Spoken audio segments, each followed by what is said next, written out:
out with the rant that I wrote, my daily rant for the Hartmann Report, hartmannreport.com, which, by the way, you can read anytime you want. It's absolutely free, and there's no ads. So just, it's like, hey, get the word out, right? This is my goal.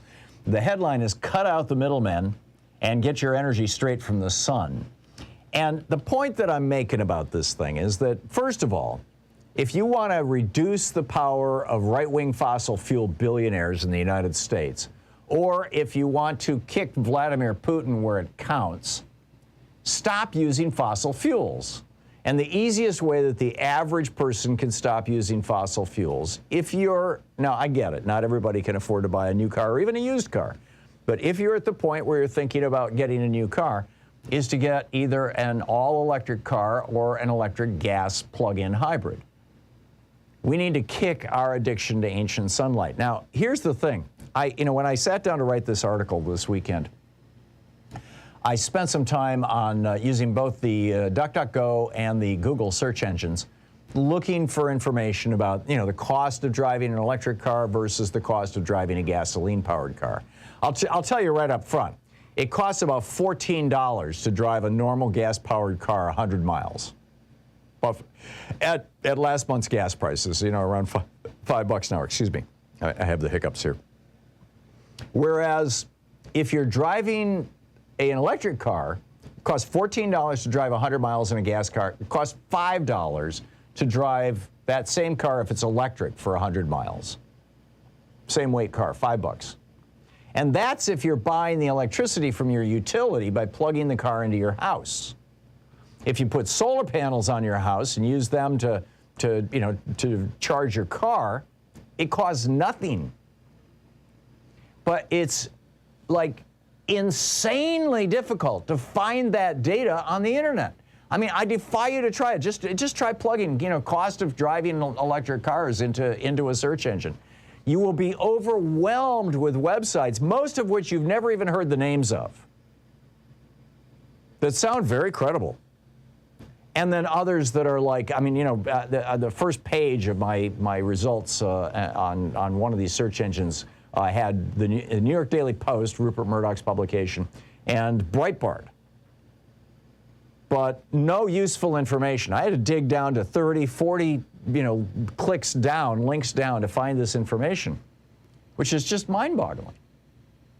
Now, why would that be? Well, it's because the fossil fuel billionaires. Fossil fuels are a $1 trillion industry in the United States. A $1 trillion industry.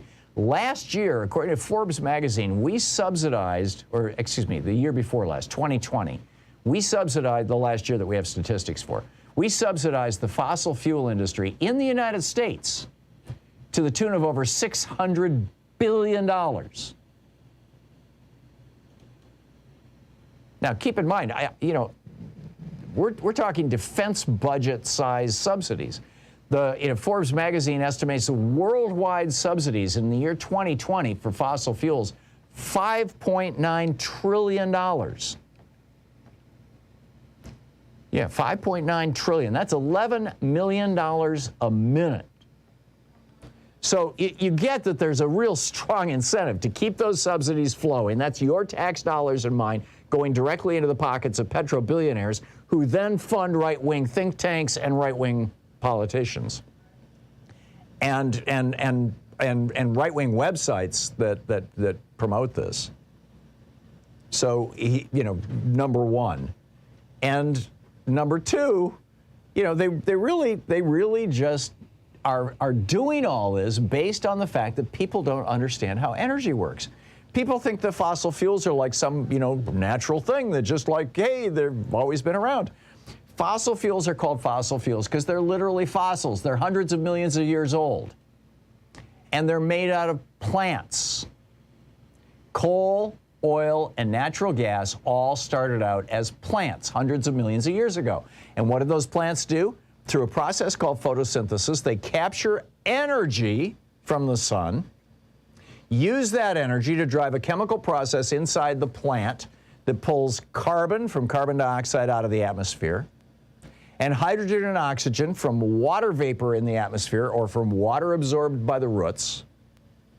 and convert that carbon, hydrogen, and oxygen into substances that we call carbohydrates. Carbo as in carbon, and hydrates as in oxygen or carbon and oxygen, right? So, excuse me, oxygen and hydrogen.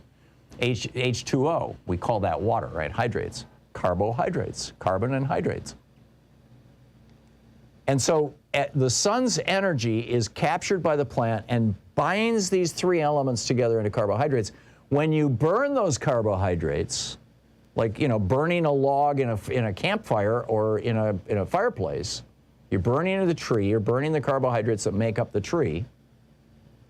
The heat and light that you see is the energy that was captured by the sun when that tree was alive. When you're burning a fossil fuel, you're burning energy that was captured from the sun over 200 million years ago. We're burning through 1 million years worth of sunlight every day on this earth right now by burning fossil fuels. So why have the middlemen? Why do we, you know, all of the energy that we use is sunlight. It all originated as sunlight, whether it's being captured by solar panels, and it's just in the last 30 or 40 years that we've gotten good enough at this technology, you know, of converting sunlight directly into electricity, capturing sun energy and making it into a usable form. It's just in the last, 30, 40 years that it's become, price competitive and highly efficient. Solar panels today cost 97% less than they did 50 years ago. It's mind-boggling. It's cheaper to use solar electricity and wind electricity, which is also in part driven by the heat from the sun, which changes our weather patterns. It's cheaper to use that than it is to use any fossil fuel now. And yet again, you won't find that easily on the internet with a search engine. I really pity the kids who are trying to write, term papers for high school these days, because there's so much misinformation out there that just has saturated these search engines.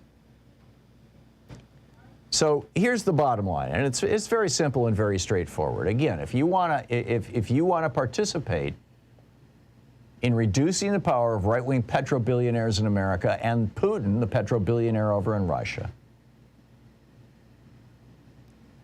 stop using fossil fuels. I mean, it's very straightforward. Use sun directly to the extent that you can. There's no need to wait millions of years for plants to decompose and form fossil fuels. There's no need to then ignite those ancient plants in combustion chambers, with spark plugs. There's no need to convert what you can grab from the energy from those explosions into rotating circular motion. There's no need to have an exhaust system to get the toxic waste byproducts of that combustion away from you so it doesn't poison you. Put it in, just poison the general atmosphere. No need to do that. And no need to have a radiator and a water pump to get rid of the excess heat that can't be converted into motion. So it's straightforward stuff. And it's just like there's not enough just simple, clean, clear explanation of this out there. So I put together this op-ed today just to say this. This is how it works. This is the science behind it. We need to get behind this. And by the way, people say, oh, but I can't afford an electric car. The Nissan Leaf right now sells for $27,000. The average cost of a gasoline-powered car in America right now is $38,000. So don't give me this, oh, I can't afford. Well, I get it. Some people can't afford to buy any car at all. In fact, probably most Americans. But if you're thinking about buying a car, seriously, look at this.